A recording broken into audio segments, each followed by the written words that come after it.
Jacob Rees Mogg, thanks very much indeed for welcoming into your beautiful home. Well, thank you. Sort of reminds me of Chequers. Oh goodness, well, I've only been to Chequers once, and that was when Ted Heath was Prime Minister, when we were picking up my father, who had a meeting with him. And as I was about 3 at the time, I don't have a very good memory of it. Well, maybe you'll find out in a little bit more detail as the years progress. I read a label in The Guardian, actually, about you the other day, saying, hard Brexit, socially illiberal Tory. How do you feel about that? Well, if you go into politics, people will label you. The Times will be putting a splendid label on you on the magazine's front page tomorrow. And Touché. But don't you think this is the flotsam and jetsam of public life? And sometimes you think people have a point, and sometimes you think they missed something. Why did you go into politics? Why did I go into politics? I think that if you are... Hello. Someone saying hello. Oh, hello. Hello, Helena, Peter. Hello, come and meet Kay Burley, who is the most distinguished 24-hour news broadcaster in the country. How are you? Nice to see you. Peter. Hello, Peter. How are you? If I gave him half a chance, would take over the interview, but we'd better not let that happen. Where were we? Why did you go into politics? Why did I go into politics? I think if you've been fortunate in life, there is an element of public service that is important, and people ought to go into public service if they can, and if they have the opening to go into it, which I found that I did. But also I find it extremely interesting. The issues in front of the country are very important ones, and if I can make a contribution, I feel that I should. No doubt many people wish I didn't make a contribution, but some people think that I can, and I think it's worth making. You describe yourself as a man of the people, but you said it in Latin. I said vox populi, vox Dei, the voice of the people is the voice of God. I've always been very suspicious of politicians who pretend that they can be every man. We are all individuals, and we all have our own concerns, hopes, fears, view of the world. And we can have empathy with other people's, but we can't be other people's. And you certainly can't be 2, 3, 4, 10 million people's view of the world. So what you have to do is set out your stall as to what you believe in, what you think you represent, and see if that appeals to people, and see if you can have an understanding of how what you believe in can help people improve their lives and achieve what they want to achieve in their life. What is politics about? And I think fundamentally conservative politics is about helping people to lead the lives they want to lead and taking obstacles out of their way. And to do that you need to have empathy, but you don't need to pretend in a bogus way that you are leading exactly the same life as everybody else, because actually we all lead different lives. Talk about empathy. We looked at your voting record. Where are we on hunting? On fox hunting, it's a question of how best you keep the fox population under control, which is as high as it's ever been, as far as I'm aware. And there are various measures of doing that. You can. Or trap them. Trapping's very risky because you might trap other animals by mistake. And shooting is fine as long as you're a very good shot. But a wounded fox is in very considerable pain. So it's a question of, do you believe that the fox population should be kept down at all? And if you don't, then it makes sense to be against all these forms of control. If you're not against that, then why choose one from another? I hate foxes. They're pesky little blighters, but I wouldn't ride a horse and have hounds in front of them and go and rip them to bits.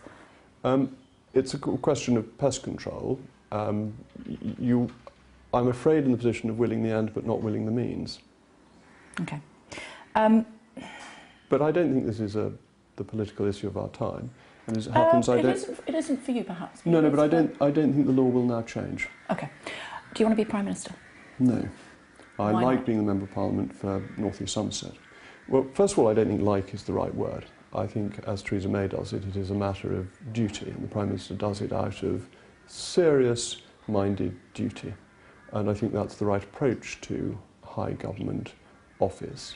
But I am very happy being a Member of Parliament for North East Somerset, which has essentially always been the summit of my ambition, and I'm very pleased to support Theresa May as Prime Minister. But if you go into public service, is what you were talking about previously, and if you're in a privileged background and the best way to then pass on some of those skills is to go into public service, surely the natural transition is to go as high up that ladder as you can go. Not necessarily. There are other people who are doing their jobs extremely well. You don't want change for change's sake. I am, after all, a Conservative. Would you like to be in Cabinet? The answer to that is that I'm not going to be. That Rees Mogg was asked this question, and it gave her the longest fit of the giggles I think she's had the whole time she's been Prime Minister. So I don't think there's any point in wanting things that's simply not going to happen. What about when she's not Prime Minister anymore? Well, may she be Prime Minister forever. Amen, amen, hallelujah, hallelujah, amen. I'm not sure that she can, unless she's immortal, or indeed Mr Corbyn might have a different view. But if even when she isn't Prime Minister anymore, would you like to move up into higher office? I'm very happy doing what I'm doing. I love being a Member of Parliament for North East Somerset. And so you're here. No? Is that you're a no? Here. You're listening to the birds out in the garden. Yes, we are. I'm having a lovely time. It's just terrific. And who would want to change or sacrifice that? But if you don't have a shot at it, do you not think you would have failed in your role as a politician? No, I think being a Member of Parliament is fulfilling of all political ambition. Kids love living in Downing Street. I'm not sure. I don't think that's a thing to consider. Do you think they would? How cool would that be? Policemen with big guns either end of the road? Well, we used to have that because the American Embassy is very near where we live in London, but now that's all gone. So the children have seen the police with the large guns and all of that. I don't think that would be a particular excitement, nor indeed a proper reason for wanting high office. What do you think of Rees Mogg? I'm a great supporter of hers. That I think she's a very remarkable person. She has amazing qualities. She is incredibly dutiful. That she ploughs on. Did you say dutiful or beautiful? Dutiful. Okay, just dutiful. I don't think it would be suitable to comment in that direction. She gets on with it, and it can't have been an easy time since the election, and yet she puts her head down and gets on with her work, and I think that's admirable. She deals with difficulties coming in from all sides and copes with them. Her response to the poisoning in Salisbury by the Russians was an incredible act of statesmanship, getting so many countries to agree to expel Russian diplomats. So now I think she is a formidable leader with great abilities, and that's why I'm supporting her, and supporting her in what she has promised to do. If the Prime Minister betrays the customs union, in your opinion, do you think there will be enough people writing to the 1922 committee in order to potentially have her removed from office? I trust the Prime Minister. She has said... Not my question. No, I know it's not your question, but she has said on so many occasions that she will take us out of the customs union. It was in the Conservative Party manifesto. That is the platform on which this country is being governed. It's bizarre to think that she would retreat from that promise. So what if she does? Well, I don't think she's going to. And I absolutely understand why you're asking me the question. But as soon as I start saying about that, it indicates that I think she may. And I don't think she will. I think the Prime Minister is going to stick to what she has promised the British people. Can we do hypotheticals on that one? Hypotheticals are always fascinating. But I don't want to, in a hypothetical sense, give a hypothetical view that I hypothetically won't support the Prime Minister, who in fact I do support. But if she did not, hypothetically, would you be one of the people that would write to the 1922 committee to say, she's out on her ear? My general view is that the Conservative Party, when it does that sort of thing, when it has those periodic fits, causes itself more problems than solutions. That the Margaret Thatcher instance is the best case in point, and that left the party damaged for 30 years. So I would not want people to be writing to Graham Brady, Sir Graham Brady. I don't think that would be a wise, who's chairman of the 1922 committee. I don't think that would be a wise course of action. Who is the Labour Prime Minister that you would most compare yourself to? The Labour Prime Minister that I most compare myself to? That's a very... You've repeated the question because you're getting time to think about it, aren't you? I need time to think about it because it's not a question I've ever been asked before. There we go. And it's a sort of process of elimination, I suppose. I'm not very like Ramsay MacDonald. I suppose the one I would most like to be like is Clement Attlee. I like, stylistically, his very calm and considered approach. I admire the political skill of Harold Wilson, but you could view him as being a little bit slippery. Some people do. Jim Callaghan wasn't an enormous success as Prime Minister. Tony Blair I think Tony Blair out of office is the reason why one wouldn't want to be compared to Tony Blair even more than Tony Blair in office. Why? I think his post-office excursions and trips around the world to not the most savoury regimes on a profit-making basis has not enhanced his reputation. So he's lining his pockets in regimes that are inappropriate. Your words, not mine. No, it's a question as opposed to a statement. But I think that some of his associations are unfortunate considering the high office that he held. Which ones in particular? Well, some of the countries he's been inviting. But let's move on, because we have left out Gordon Brown, where I think... We're coming to him, I just wondered which ones in particular. The reverse is true of Gordon Brown. I think Gordon Brown has behaved with enormous dignity out of office. Whereas in office, one doesn't know, but he never gave the impression of really enjoying being in office. So I think I come down to Clement Attlee by process of elimination. Okay. Which of your principles are you most prepared to compromise? It's a really interesting question because it gets to the heart of politics. That politics is about recognising that the only point in being in it is because of principles, because of what you want to do. But that principles can run you into a brick wall in the end. So I think it's important to have principles, to set them out, to be clear to the electorate as to what they are, but to recognise that you cannot take your principles endlessly to their logical conclusion, because you may end up doing harm at the end of the process. When is abortion ever acceptable? It is never licit. What about when the mother's life is at risk? Then it's not a question of abortion. This is one of the common misunderstandings in the teaching of the Catholic Church. The duty of the physician is to preserve life. And if the preserving of the mother's life means that the child's life cannot be preserved, that is something that may happen. And that can obviously happen if the gestation period is very low and the mother needs emergency treatment. There has never been any issue with that. It's one of those things that people misconceive the teaching of the Catholic Church. What about when a mother, again I'm choosing my words carefully just at the moment, what about when a mother has found herself in a position where she didn't want to be pregnant? I mean, that is obviously ignoring the life of the new baby, that there is a child then to be considered. The mother's life is not at risk under those circumstances.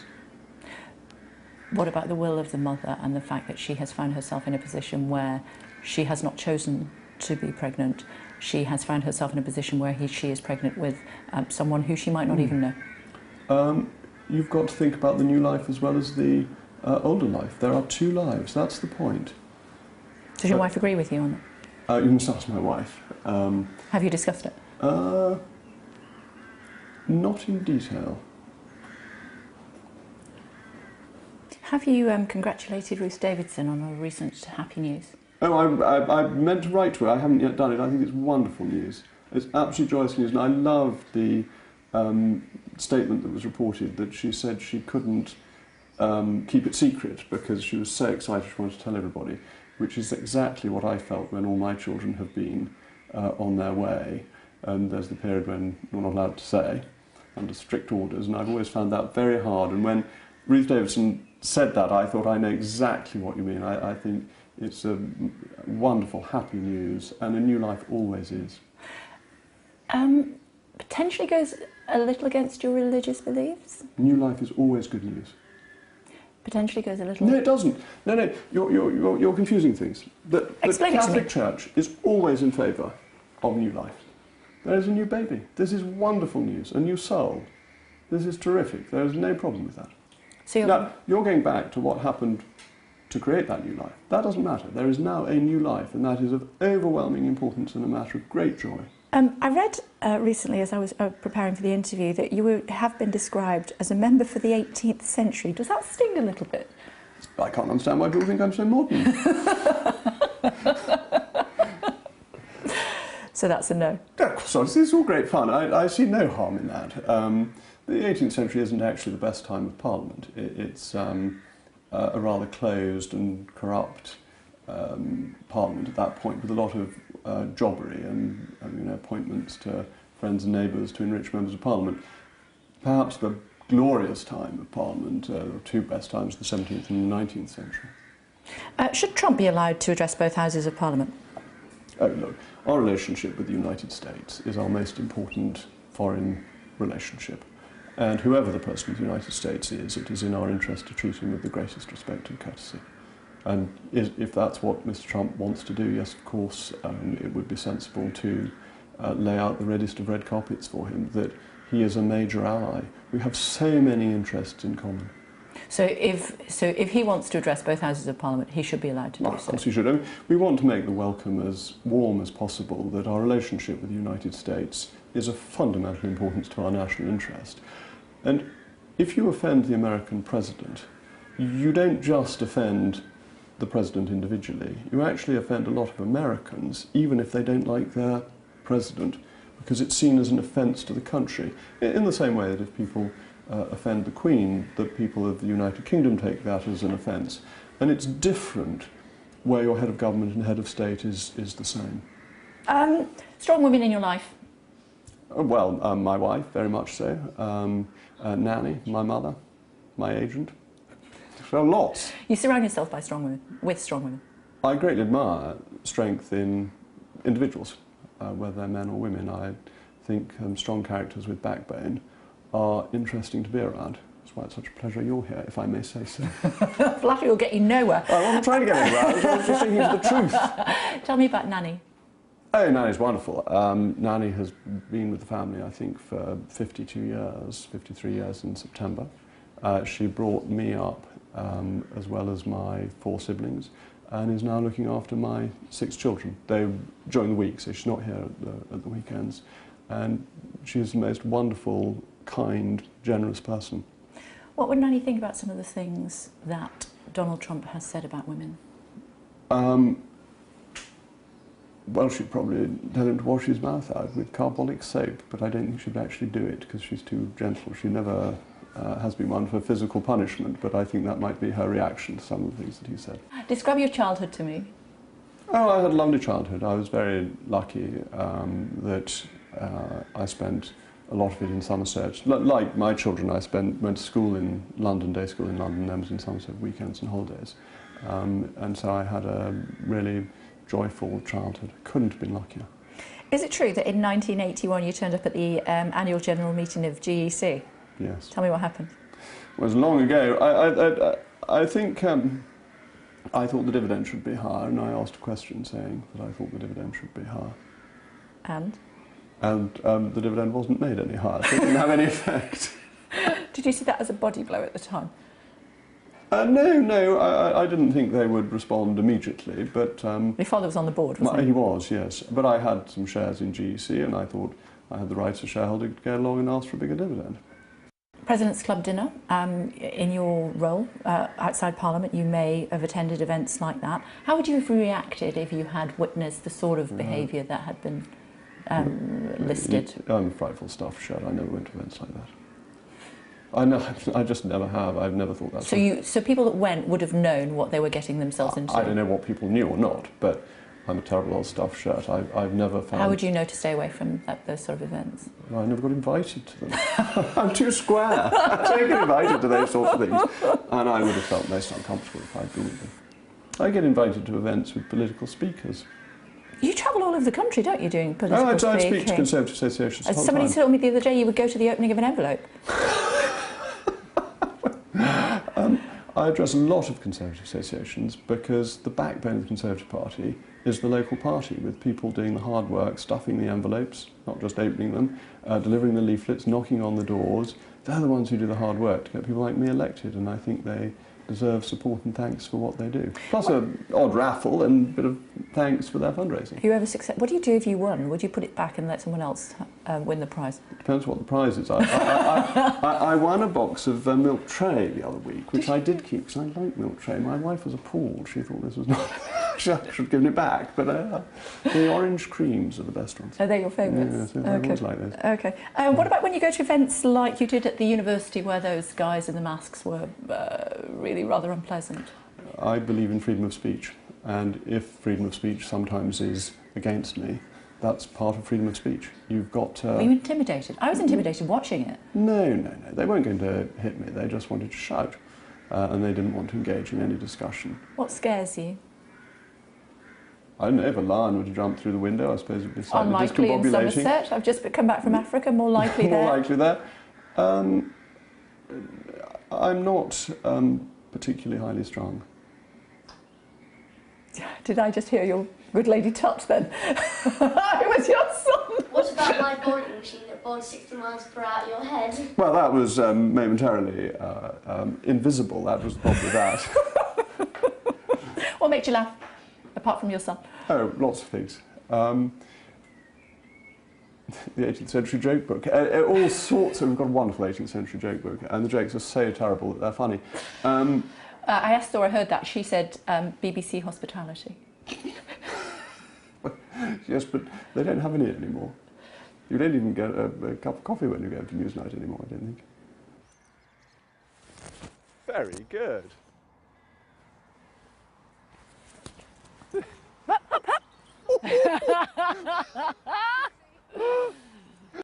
How do you relax with the family? Oh, very easily. I mean, Do you play board games? Do you play Monopoly, Trivial Pursuit? What do you do? yeah, we have been playing the Downton Abbey board game that one of my sons was given for his birthday. I get bullied into playing cricket by two of my sons, my two older sons. My 2-year-old wants to go in the car and go up and down the drive and would do that all day long, given the opportunity, and hoot the horn.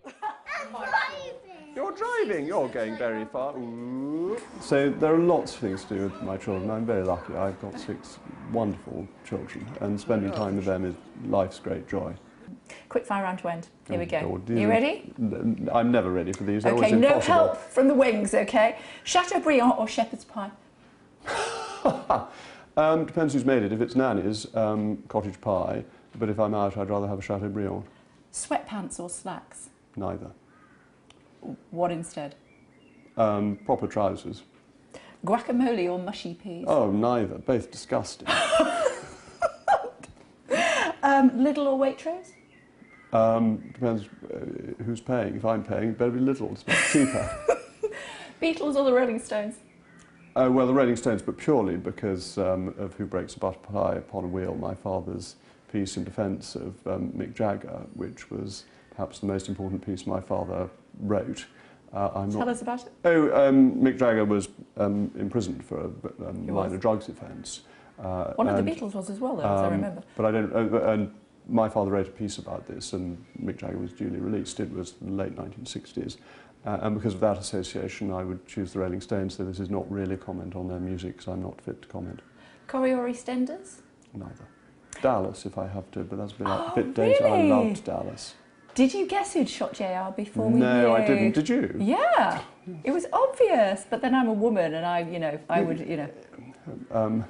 Hell hath no fury like a woman scorned. Yeah. Trust me on this. It was Sue Ellen's sister, wasn't it? It was. Yes, yes. Yeah. Karen? No. What was she called? No, can't remember her name. All right. No, We'll fix that in the edit. Yeah. Sky News or a rival? Are there any rivals to Sky News? We'll come again. And what's your go-to karaoke song? I don't do karaoke. Do you not? No, no, no. I can't sing. I couldn't carry a tune in a bucket, but I would still, when I've got enough champagne inside me, I'll sing That's Life. Well, we better get you a Frank glass of Sinatra. champagne. Sounds like a great idea. Thank you so much. Thank you very It's a real much. pleasure. Thank you. Thank you.